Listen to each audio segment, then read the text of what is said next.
Is climate change really the apocalypse promised? Every hurricane, wildfire, and heat wave sends the climate alarmists into full-blown meltdown. But what's the actual truth? What does the data say?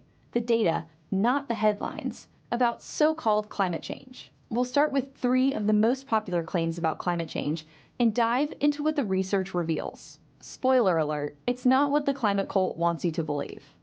First, does so-called climate change cause more hurricanes?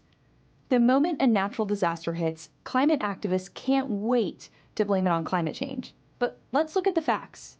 Yes, CO2 emissions and global temperatures have increased over the last century.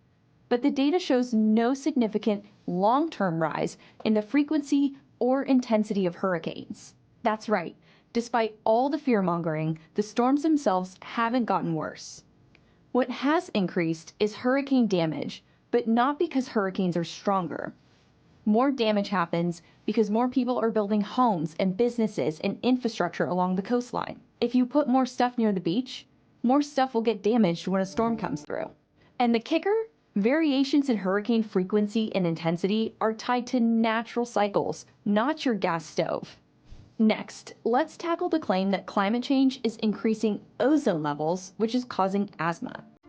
First, the supposed link between climate change and rising ozone levels doesn't hold up. Climate alarmists love to cite prediction models showing increased surface ozone, but the EPA's own data tells a different story. Ozone levels have actually been declining steadily for decades. And what about the alleged link between ozone and asthma? The research is shaky at best.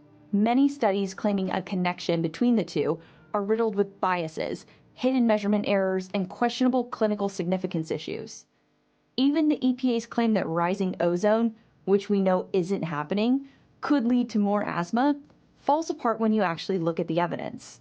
And it gets worse for the climate extremists. Studies connecting airborne particulates to health problems have the same persistent flaws. It's just another case of fear-mongering, unsupported by real science. Now, here's a fun one: electricity demand. Climate activists love to wring their hands about climate change reducing the water supply for hydropower. But once again, the data tells a different story. Climate models actually project increases in stream flow and hydropower generation even as temperatures rise. Translation: more affordable, reliable electricity for Americans, and one less talking point for the climate hysterics. Let's not forget, the climate is always changing. For thousands of years, records from places like the Nile River have shown us that the climate shifts constantly and randomly. This isn't evidence of a climate crisis, and it certainly doesn't mean humans are the cause. The real crisis? Living in perpetual fear of a completely fabricated apocalypse.